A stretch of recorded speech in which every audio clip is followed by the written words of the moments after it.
नमस्कार। प्रथम पीयूसी हिंदी कक्षा के लिए स्वागत। आज हम हिंदी पाठ्यपुस्तक के पहला पाठ को शुरू कर रहे हैं। हम आज आधुनिक कविता विभाग से कुटिया में राजभवन कविता को पढ़ते हैं। इस कविता के कवि मैथिली शरण गुप्त जी है। तो कविता पढ़ने से पहले हम कवि परिचय देखते हैं। हिंदी साहित्य के आधुनिक काल के प्रख्यात रचनाकार गुप्त जी का जन्म 1886 में उत्तर प्रदेश के झांसी जिले की चिरगांव में हुआ था। साकेत और जय भारत उनके दो प्रसिद्ध महाकाव्य हैं। पंचवटी, साकार, यशोधरा, द्वापर, विष्णुप्रिया और भारत भारती आदि उनके अन्य रचनाएं हैं। प्रस्तुत पद्य भाग में साकेत महाकाव्य से लिया गया है, जो आधुनिक राम काव्य परंपरा की अनुपम कड़ी मानी जाती है। कड़ी बोली को काव्य भाषा बनाने तथा उसकी अभिव्यक्ति क्षमता को बढ़ाने में गुप्त जी की उल्लेखनीय भूमिका रही है। तो इस कविता को साकेत महाकाव्य से लिया गया है। इस कविता में सीता जी वन में राजसुख भोगती है। श्री रामचंद्र स्वयं आपके साथ साथ रहते हैं और देवर लक्ष्मण मंत्री के रूप में कार्य कर रहे हैं। यहाँ धन और राजवैभव का कोई मूल्य नहीं है।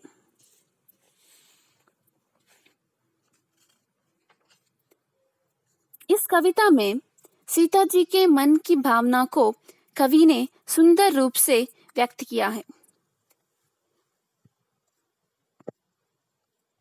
तो कविता के पहले पंक्ति को पढ़ते हैं। मेरी कुटिया में राजभवन मन भाया, सम्राट स्वयं प्राणेश सचिव देवर है। देते आकर आशीष हमें मुनिवर है। दंतुच्च यहाँ यद्यपि असंख्य आकर है। पानी पीते मृग सिम एक तट पर है। यहाँ मेरी कुटिया, कुटिया का मतलब छोटा सा घर, राजभवन का मतलब राजमहल।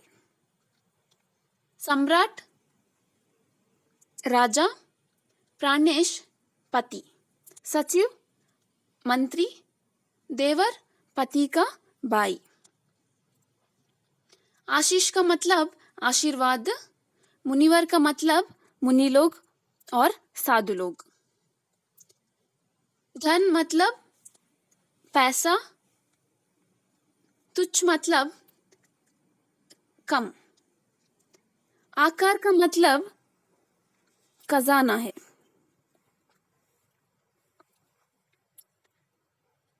मृग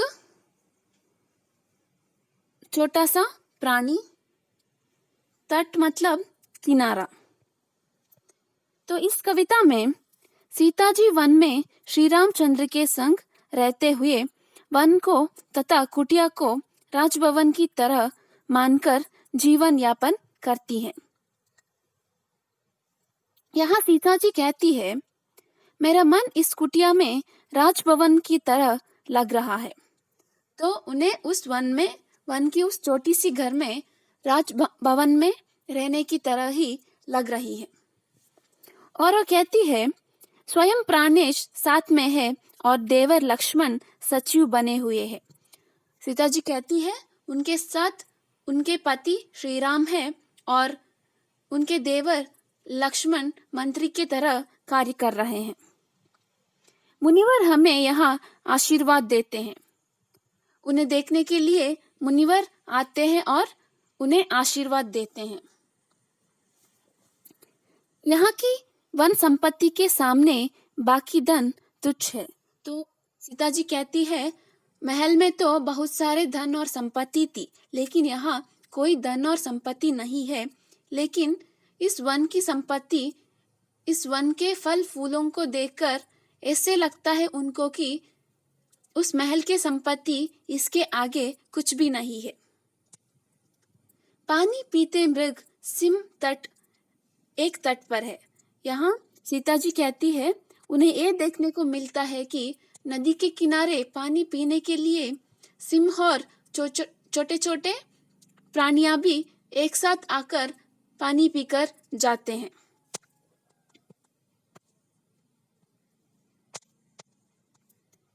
सीता रानी को यहाँ लाभ ही लाया, मेरी कुटिया में राजभवन मन भाया।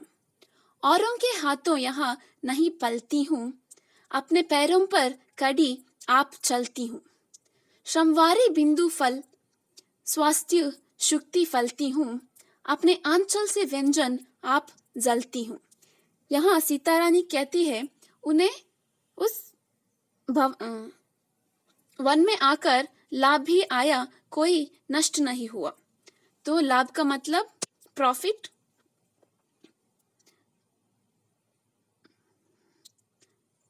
श्रमवारी बिंदु मतलब परिश्रम करके आने वाले पसीना, शुक्ति का मतलब कहावत, व्यंजन का मतलब भोजन। तो यहाँ सीता रानी कहती है उन्हें वन आकर कोई नष्ट नहीं हुआ, बल्कि उन्हें लाभ ही हुआ है। और वो कहती है उन्हें उस वन में राजभवन में रहने की तरह ही खुशी हो रही है, उससे भी अधिक संतुष्टि हो रही है। और वो कहती है औरों के हाथों यहाँ नहीं फलती हूँ। उनका मतलब है यहाँ उन्हें किसी की कहने पर कुछ करने की जरूरत नहीं है। अपने पैरों पर कड़ी आप चलती हूँ, और अपने पैरों पर कड़ी हुई है। जो भी काम करनी है, कोई भी नहीं कहते हैं ऐसा करना है वैसा करना है, उन्हीं को क्या करना पसंद होता है वही वो करती है, और उनके पैरों पर ही वो खड़ी उतरी है। श्रमवारी बिंदु फल स्वास्थ्य शुक्ति फलती हूँ। यहाँ सीता जी कहती है श्रम करके आने वाले पसीने स्वास्थ्य के लिए अच्छा होता है, ऐसी कहावत है, और मैं ऐसा ही कर रही हूँ। श्रम करके अपने व्यंजन पका रही हूँ, अपने पति और देवर के लिए जो भी चाहिए उसे अपने आप श्रम करके कर रही हूँ। पहले महल में उन्हें जो भी खाना खानी थी महल वाले बनाकर देते थे, और उन्हें श्रम करने की कोई जरूरत नहीं थी। लेकिन अब ऐसा नहीं है, अब जो भी काम करना है उन्हीं को करना है। और वो कहती है श्रम करने से स्वास्थ्य के लिए अच्छा है, इसलिए जो भी काम करना है अपने ही आंचल से, अपने ही सोच के वारे काम कर रही हूँ, और इससे उन्हें कोई नष्ट नहीं है, बल्कि उससे उन्हें लाभ ही हुआ है। तनुलता सफलता स्वाद आज ही आया, मेरी कुटिया में राजभवन मन भाया। किसलाई कर स्वागत हेतु हिला करते हैं, मृद मनोभाव सम सुमन खिला करते हैं। डाली डाली में नौ फल नित्य मिला करते हैं, तृण तृण पर मुक्ताभार जिला करते हैं। यहाँ सीता जी कहती है तनुलताएं कैसे वृक्ष को बांधकर रह रही है, ये मुझे देखने को मिल रहा है। ये सब महल में देखने को नहीं मिल रहा था, अब यहाँ जो भी चीजें देखने को मिल रहा है वो उन्होंने पहले नहीं देखे थे, इसलिए वो कहते हैं उन्हें इस वन में, इस वन की इस छोटी सी घर में उन्हें राजभवन की जैसे ही लग रहा है, उतना ही खुश और उतना ही अच्छा लग रहा है। किसलाई कर मतलब कोमल हाथ, स्वागत का मतलब वेलकम, मृदु मनोभाव का मतलब अच्छे मनोभाव और प्यार भरे मनोभाव, सुमन का मतलब फूल मीन्स फ्लावर, डाली डाली मतलब वृक्ष के डालियां, तृण का मतलब घास अंग्रेजी में ग्रास, मुक्ता का मतलब मोती अंग्रेजी में पर्ल। तो यहाँ सीता जी कहती है पेड़ के पत्ते जो हिल रहे हैं उसे ऐसा लग रहा है कि वो कोमल हस्त से उन्हें स्वागत कर रहे हैं।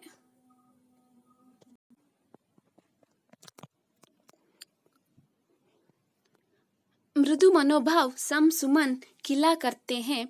यहाँ सीता जी कहते हैं उस फूल के खिलने की उस सुगंध से उनके मन पुलकित हो रहा है, उनके मन में प्यार भरे भाव आ रहा है। और वो कहती है डाली डाली में नौ फल नित्य मिला रहे हैं। वहाँ वन के सभी वृक्षों के डालियों में बहुत सारे फल को देखने को मिल रहा है और उसे देखकर उन्हें बहुत संतुष्ट होता है, खुश होता है।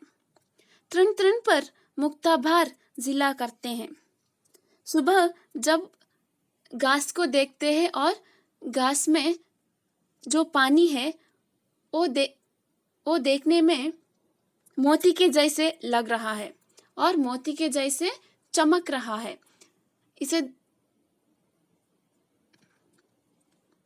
इस तरह के दृश्य को वो महल में कभी नहीं देखी है। यहाँ उन्हें ऐसा लग रहा है कि ये प्रकृति की खजाना उन्हें देखने को मिल रहा है। निधि कोले दिखला रही प्रकृति निज माया, मेरी कुटिया में राजभवन मन भाया। कहता है कौन की भाग्य टगा है मेरा, वह सुना हुआ भाई दूर भगा है मेरा।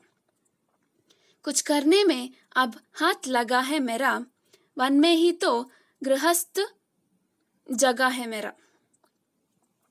निधि कोले मतलब निधि का मतलब खजाना, प्रकृति मतलब वन संपत्ति,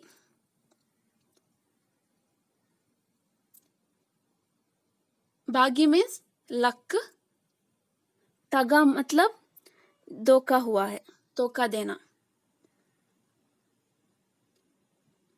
गृहस्थ का मतलब गृहस्थ जीवन, पारिवारिक जीवन। यहाँ सीता जी कहते हैं उन्हें ये सब देखकर, प्रकृति की इस दृश्य को देखकर ऐसा लग रहा था कि क्या प्रकृति ने अपने निधि को खोला दिखा रही है, अपने निधि को उन्हें दिखा रही है। और सीता जी ये भी कहती है ये सब को देखकर मुझे ये नहीं लग रहा है कि मैं महल में नहीं हूँ, मुझे संकष्ट है, मुझे इस कुटिया में राजभवन जैसे ही अच्छा भावना हो रही है। और सीता जी फिर से कहता है कौन की भाग्य टगा है मेरा। तो जब सीता जी वन आती है तो महल में सब कहते थे कि उनके भाग्य टगा है, वो अच्छी भाग्य वाली नहीं है और उन्हें वन में वास करना पड़ रहा है, महल छोड़कर वन जाना पड़ रहा है। अब सीता जी ये कहती है कौन कहता है कि मेरा भाग्य टगा है, कौन कहता है कि मेरा भाग्य बुरा है, मुझे तो यहाँ बहुत अच्छा लग रहा है और वह सुना हुआ भाई दूर भगा है। तो सीता जी कहती है जब पहले वो महल छोड़कर वन आई तो उसे डर था, सब लोगों ने उसे डरा दिया था कि वहाँ वो कैसे जी सकती है, वहाँ मृग के साथ वन में कैसे वो जी सकती है, राजमहल की रानी कैसे वन में जी सकती है, ये सब कहकर उन्हें डरा दिए थे। अब सीता जी कहती है जो भी डर था मुझ में अब सब दूर भाग चुका है, मुझे अब कोई डर नहीं है क्योंकि मुझे यहाँ महल से भी अच्छा लग रहा है, उस वन में मुझे कोई आपत्ति नहीं लग रही है, मुझे उस वन में बहुत अच्छा लग रहा है। कुछ करने में अब हाथ लगा है मेरा, वन में ही तो गृहस्थ जगह है मेरा।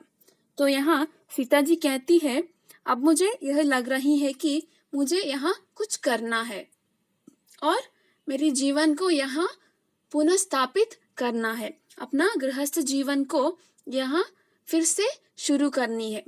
तो सीता जी कहती है वो डरी हुई थी, जब वह पहले वन आई तो उन्हें बहुत डर हुआ था, कैसी वो महल छोड़कर वन में जी सकती है। लेकिन इस वन को देखकर, उस वन की प्रकृति की उस निधि को देखकर उसे अब कोई डर नहीं लग रहा है, और जो भी डर था उसके अंदर वो सब दूर हो चुका है। और वो अब कहती है कि मुझे मेरा गृहस्थ जीवन यही शुरू करनी है।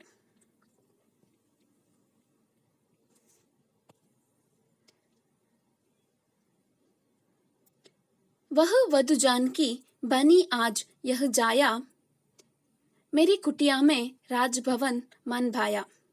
फल फूलों से है लदी डालियां मेरी, वे हरी पत्ते भरी तालियां मेरी। मुनि बालाएं है यहाँ आलिया मेरी, तटिनी की लहर और तालियां मेरी। क्रीड़ा सामग्री बनी स्वयं निज छाया, मेरी कुटिया में राजभवन मन भाया। वह वधु जानकी, यहाँ वधु जानकी का मतलब जनक की बेटी जानकी सीता।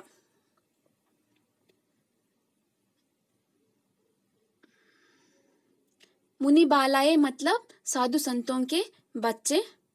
आलिया का मतलब दोस्त या सखियां। तटिनी का मतलब नदी। लहरें मतलब वेव्स। क्रीड़ा सामग्री का मतलब स्पोर्ट्स आइटम्स।